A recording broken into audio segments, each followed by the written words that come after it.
C'est vraiment comment intégrer les parties prenantes, comment les analyser et quels sont les enjeux pour concevoir un lieu pour mieux vivre et vieillir au quotidien, malgré une perte d'autonomie acquise ou à venir et des petits moyens financiers. Alors, c'est vrai que je travaille davantage, moi, dans l'habitat plutôt pour les personnes âgées, autant en direction des SAD qu'en direction des PAD. Et donc, depuis 5 ans, je suis dans ces accompagnements. Je vais vous partir un petit peu vraiment du contexte. La personne âgée qui vit une cellule relationnelle plus ou moins restreinte, c'est important en fait de comprendre toutes ces étapes pour ensuite aller vraiment dans le sens du questionnement. On voit des personnes âgées qui sont en relation avec des proches familiaux, des aidants, des amis, plus ou moins fortement, avec des relations de qualité plus ou moins grande.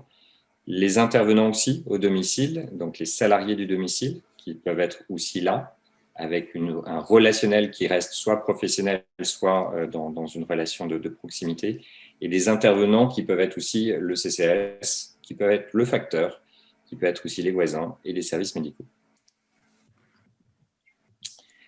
Ces personnes âgées, elles ont des besoins humains qui leur font du bien. Elles ont besoin de sécurité. Elles ont besoin d'un espace intime, de se retrouver et d'avoir un lieu, un chez-soi. Elles ont besoin de prendre soin de soi, parfois elles l'oublient même. Elles ont besoin d'activités de proximité, à proximité de chez soi. Elles ont besoin de temps de rencontre avec d'autres. Elles ont besoin de pouvoir agir et interagir, d'exercer leur droit, de choisir son projet de vie et d'être acteur. On a vu vraiment, et on le voit encore avec le Covid, que tous ces éléments aujourd'hui manquent.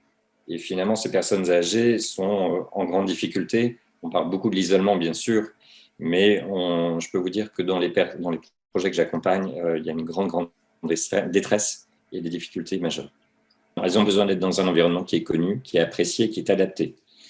Alors, adapté à leur santé, à leurs besoins de sécurité et d'intimité, mais aussi elles ont besoin de travailler sur des projets à court terme. Elles sont aujourd'hui inscrites dans la vie d'aujourd'hui et dans la vie de demain. Et demain, ce n'est pas dans 10 ans. C'est plutôt des projets qui sont vraiment du court terme.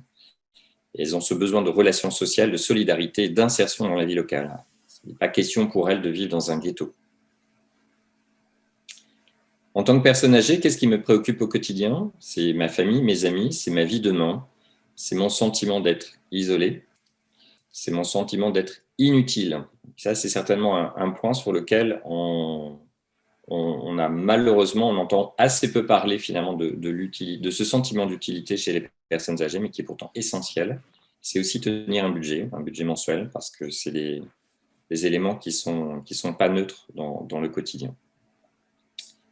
Et donc, du coup, pourquoi une démarche de co-conception et comment identifier les parties prenantes? Et c'est tous les points que j'ai pu évoquer précédemment qui sont essentiels pour bien définir qui elles sont. Qui sont ces parties prenantes? On a parlé vraiment de l'ensemble des acteurs, l'ensemble de la sphère qui gravite autour de la personne âgée. Mais en tant que relation, elles apportent aussi une qualité relationnelle. Donc, c'est quel type de relation va être vécu. C'est également à quel moment dans la journée, quel moment dans la semaine, et est-ce que ça va se passer au domicile? Et là, on avait parlé tout à l'heure de l'intimité, c'est le besoin d'intimité. Donc, du coup, dans quelle mesure je ne suis pas envahi par quelqu'un qui vient chez moi? Ou est-ce que cette relation peut se faire aussi dans un espace qui est neutre? Et ça va nous aider vraiment à identifier quelles sont les parties prenantes et en quoi elles me font du bien. Donc, est-ce qu'elles répondent à ce besoin de sécurité, ce mieux-être physique, ce bien-être moral, un sentiment pour m'évader, de me distraire, et un sentiment d'être connu et reconnu. Donc pour moi, depuis 5 ans, donc je développe cette activité dans des études d'opportunités, des études qui s'adressent plutôt auprès des collectivités locales, mais aussi au niveau des bailleurs sociaux, des porteurs de l'immobilier. Et plus récemment, et je pense que c'est vraiment la suite du Covid, avec des porteurs de projets qui me contactent en me disant, voilà, je ne sais pas comment faire, j'ai besoin finalement d'avoir une méthode pour pouvoir avancer sur un projet que j'ai envie de porter. Du coup, il faut bien identifier quelle gouvernance. Une gouvernance qui soit ajustée, à qui on s'adresse. Donc, on est bien sûr, on est avec des habitants, mais ils sont inscrits dans une collectivité. Donc, il est essentiel que la commune soit impliquée. Et également, le porteur de l'immobilier. Le porteur de l'immobilier pourra être uniquement celui qui a construit les murs. Et il peut aussi y avoir un gestionnaire qui soit à côté. Donc, les parties prenantes, on vient voir au niveau du COPIL qui elles doivent être. Et donc, là, on vient élargir aussi. Ça peut être donc l'ensemble des acteurs qui interviennent dans le quotidien des futurs habitants. Ce sont les associations locales, ce sont des représentants aussi de la mairie, ce sont aussi des acteurs qui peuvent avoir financé finalement le projet. Et tout ça va venir, dans le cas du COPIL, vraiment comprendre l'ensemble des éléments qui font la vie du quotidien des habitants.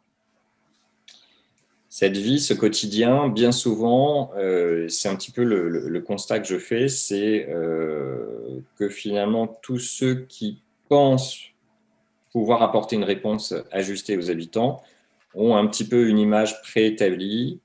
On parlerait un petit peu de l'agisme, avec souvent une méconnaissance finalement des besoins des habitants.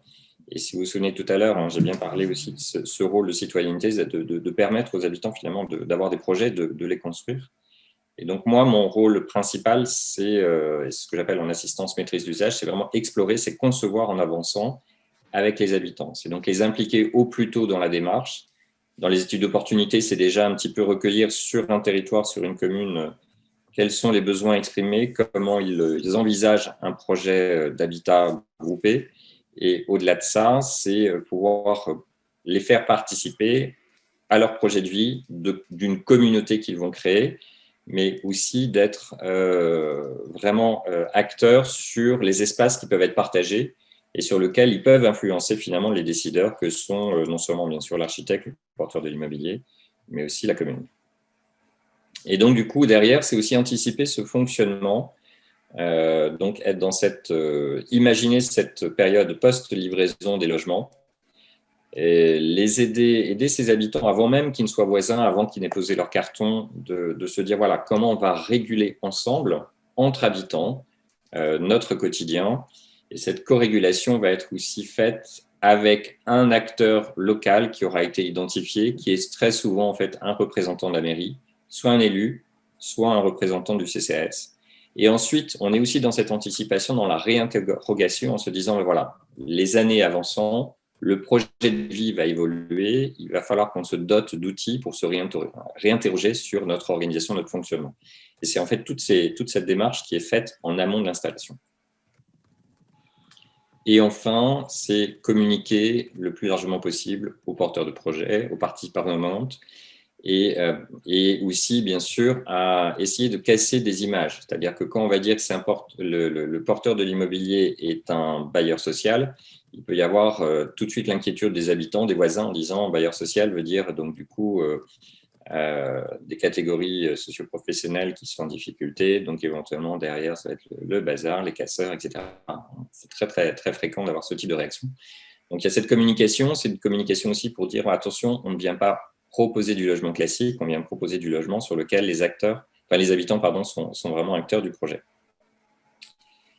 Donc on a dit tout à l'heure, hein, identification pour une gouvernance ajustée. Je viens juste connoter un petit peu ce qui a été évoqué. Ça peut aussi vous permettre de se dire tiens, là, il y a peut-être des choses à fouiller, donc moi je suis preneur. Dans explorer, concevoir en avançant, c'est faire connaissance, exprimer nos différences, ce qui nous rassemble et s'approprier le futur lieu de vie. On est bien sûr se projeter pour une organisation qui est adaptée et évolutive. Et enfin, dans la communication, faire connaître, démystifier et faire preuve d'ouverture.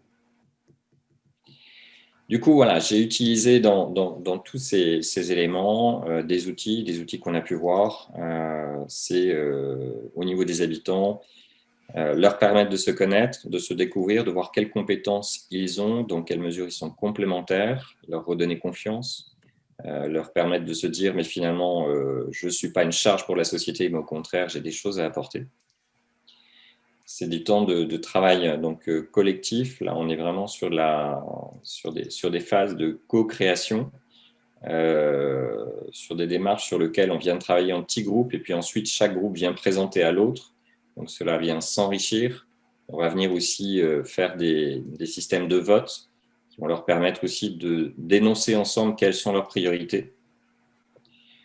On a ensuite là du travail qui se fait sur des outils qui sont architecturaux. Donc, en l'occurrence, là, c'est une petite maquette sur laquelle il y a possibilité de se projeter vraiment sur le rendu. On est sur une maquette 3D. On va venir bien identifier quels sont les espaces communs extérieurs, quelles sont les circulations, quelles sont les zones de rencontre, quelles sont les zones de friction, de tension, de contrainte. J'organise aussi systématiquement des promenades apprenantes sur lesquelles on va bien sûr aussi visiter les lieux, mais on va s'approprier l'environnement proche. J'aime bien dans ce cadre-là associer la collectivité locale parce que ça lui permet de se rendre compte aussi qu'un trottoir est abîmé, qu'il n'y a pas de banc forcément entre les espaces de vie et les espaces de service. Donc du coup, tout ça, c'est très enrichissant. Et derrière, ça vient apporter du lien également avec le quartier, entre le quartier et les futurs habitants. Parce que les habitants du quartier s'étonnent de voir un groupe d'habitants nouveaux circuler et ça vient apporter déjà si ce n'est en tout cas des clés pour créer du lien entre les habitants nouvellement installés, et puis ceux qui étaient là sur le quartier. Là, je viens de travailler plutôt, alors c'est un peu la boîte à outils où il y a de tout, et avec différents outils, des habitants qui viennent du coup imaginer de façon un peu plus concrète les espaces extérieurs, ce qu'ils veulent y faire, comment ils vont l'organiser, et donc du coup, ça a permis de mettre en évidence parfois des dysfonctionnements ou des aménagements qui avaient été prévus pour le paysagiste et qui finalement ne correspondaient pas aux attentes des habitants. Ça vient continuer en fait de fédérer aussi tous les liens entre les habitants. Sur le travail sur la co-régulation et la réinterrogation, là je fais vraiment les jeux de rôle, donc je les mets vraiment en situation de persona. Je les projette 5 ans après. Ils jouent donc des rôles qui ne sont pas forcément les leurs. Ça leur permet de se dire oui, effectivement, on n'avait pas pensé à ça et c'est ça qui explique pourquoi on a ces conséquences. Du coup, on peut se réinterroger sur les règles, sur le fonctionnement pour éviter finalement des dérives, des débordements. Systématiquement, la météo du jour, et ça, c'est des éléments qui leur font du bien, c'est des éléments sur lesquels ils se sentent entendus. Moi, c'est aussi un retour qui est vachement positif sur les avancées, sur la façon dont les gens sont, donc dans quel état d'esprit ils sont. Et systématiquement aussi, avant l'inauguration et l'entrée dans les murs, enfin dans les logements, il y a un temps de préparation aussi, dans lequel en fait, je permets aux habitants de pouvoir exprimer vis-à-vis du maire, vis-à-vis d'un élu, leur ressenti sur non seulement le projet architectural, mais aussi sur ce qu'ils ont vécu au fur et à mesure des ateliers. Ça m'a permis, entre autres, sur un des projets, à être très ému sur une personne qui était arrivée très renfermée sur elle-même, avec une forte perte de confiance, et qui, à la fin des ateliers et au moment de l'inauguration, a pris la parole et a su s'exprimer, et il montre aujourd'hui, encore 3 ans après, une vraie motivation dans le projet. Donc, c'est un vrai plus. Et enfin, je parlais un peu de communication. Alors là, on ne voit pas très clair. Là c'est une petite BD. Alors toi, plus tard, qu'est-ce que tu veux faire? Et enfin, plus exactement, tu aimerais devenir quoi plus tard? Et le petit jeune répond vieux. Je trouvais ça excellent. J'ai mis ça un peu en place au niveau des projets. Tous les mois, tous les premiers lundis du mois, j'ai une visio. Au niveau des projets, j'ai mis ça en place sur la communication aussi par une page Facebook sur laquelle j'invite ensuite les habitants à s'inscrire, à être animateurs du projet. Donc, du coup, il y a aussi cette motivation de pouvoir partager. Alors, au début, je l'initie, mais ensuite, ce sont les habitants qui peuvent l'enrichir. Et puis, ça peut être aussi les familles des habitants sur le projet, ce qui est ressenti, ce qui est vécu, valoriser finalement non seulement tout le parcours avant l'installation, mais aussi ce qui se vit après.